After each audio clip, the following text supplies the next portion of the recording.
Y'all, Bobby Lovell here again today. It's Sunday, but this story's a little bit different this time. You know, we are in the big middle of Memorial Day weekend. For a lot of people, Memorial Day weekend is just a long 3-day weekend to go to the lake, or just to have that holiday that really kind of starts our summer. But really, it's more than that. It is a time that our country has set aside for us to remember the men and the women of our United States Armed Forces that have paid the ultimate sacrifice. And for them, I take my hat off. You know, I'm honored to say that my father served in the United States Navy in World War II. Daddy was in the 4th Battalion of the United States Navy Seabees. The Seabees stood for Construction Battalion. They fought right alongside the Marines as they went into Okinawa, Guadalcanal, and their purpose after they took the shores was to make way for everybody else to get there. They had to build ports for us to get our ships. They had to build roads and bridges. They had to build our communication system so that our military could communicate back and forth. And Daddy never said he was at Pearl Harbor when the Japanese first started bombing the island, but Daddy had to be awfully close. Daddy only shared a few stories, and I just tuned in my ears when Daddy was willing to share a story. And he told me one time that he was a captain of a little pontoon barge, and he had one shipmate on his barge, and they were pulling up to one of the ships that was slowly sinking there in the harbor, and they were removing supplies off the ships. One of his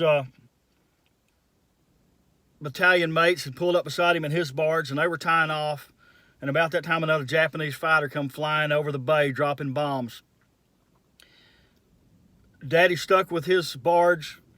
The buddy beside him bailed off into the bay and was court-martialed for abandoning ship.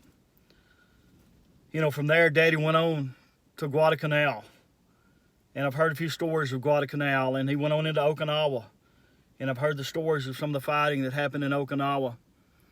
And then Daddy was in a ship off the shores of Japan when they dropped the bombs and the Japanese surrendered.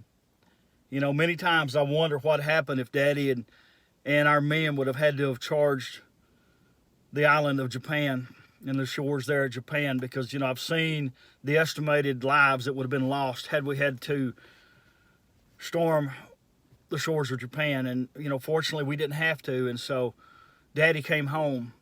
And Eric and Al and I later on were all born. You know, if Daddy had to come home, we wouldn't have been here. You know, Mom had a real good friend whose first husband went to World War II and never came back. And, you know, I've got friends and I've got cousins that have served in the military and told me about Desert Storm and Afghanistan and Iraq. And, you know, they've all come home to share their story, but they've served alongside of men and women that didn't make it home. And so this weekend really means a little bit more, especially to me.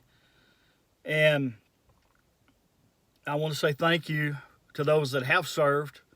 I know this weekend's not for you. It's not Veterans Day weekend, but many of you know people that did make it home and paid that ultimate sacrifice for us to enjoy the weekend that we've set aside, that many just want to think is a holiday.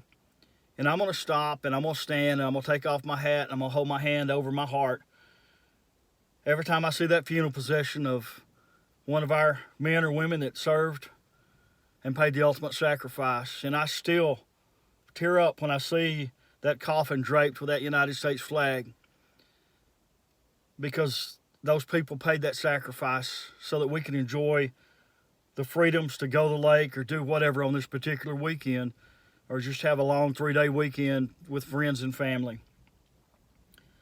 I know this story is a little bit different than what I normally share, but I hope you enjoyed it, and hope it makes you think and not just take for granted this weekend. Remember, you guys stay sweet. I'll stay pretty. I love reading your comments.